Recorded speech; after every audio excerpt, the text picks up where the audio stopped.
നമ്മളിങ്ങനെ ജർമ്മനി കൂടെ ഇങ്ങനെ ലോഡ് എടുത്തിട്ട് പോയിക്കൊണ്ടിരിക്കുക കേട്ടോ, നമ്മുടെ ബേസിലേക്ക്. ബേസ് എന്ന് പറഞ്ഞാൽ നമ്മുടെ വീട്ടിലേക്ക് കേട്ടോ. ഇവിടെ ഒരു കലമാൻ എന്ന് പറഞ്ഞൊരു സാധനമുണ്ട്, അതാണ് കയറ്റിയത്. മദ്യമാണ് കേട്ടോ.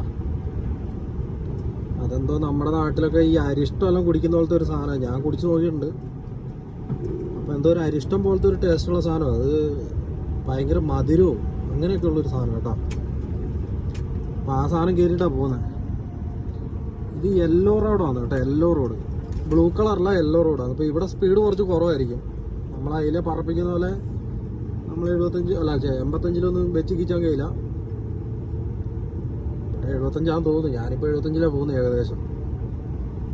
ഇത് തൊട്ടപ്പുറത്ത് കുറച്ച് ഉള്ളേരിയ ഉണ്ടായിരുന്നു. ഇതാണ് കുരിശുണ്ട് ഇരിക്കുന്നത്. കുറച്ചപ്പുറത്ത് ഒരു ഉള്ളേരിയയിലേക്കുള്ള റോഡുണ്ടായിരുന്നു.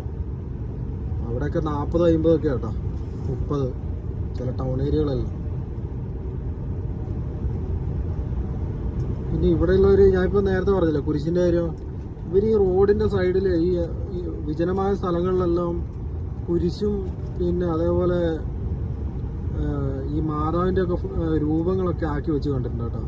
അതൊക്കെ ഒത്തിരി സ്ഥലത്ത് കണ്ടിട്ടുണ്ട് ഞാൻ. നമ്മൾ പല ആളുകളും പറയും ഇവർക്ക് വിശ്വാസമില്ല എന്ന് പറഞ്ഞു കഴിഞ്ഞാൽ ഇവർക്ക് അത്യാവശ്യം വിശ്വാസമൊക്കെ ഉള്ള കൂട്ടത്തിലാണെന്ന് എനിക്ക് തോന്നുന്നത്. കാരണം കൃഷിസ്ഥലത്തൊക്കെ ഇവർ ഈ പറഞ്ഞ രൂപമൊക്കെ ഉണ്ടാക്കി വെച്ചിട്ടുണ്ടാവും, കുരിശും ഒക്കെ. അപ്പോൾ കണ്ടോണ്ട് പറഞ്ഞു കേട്ടോ. അപ്പം നമ്മളിനി 2 ദിവസം റൂമിലായിരിക്കും, അവിടെ ആഘോഷമായിരിക്കും കേട്ടോ.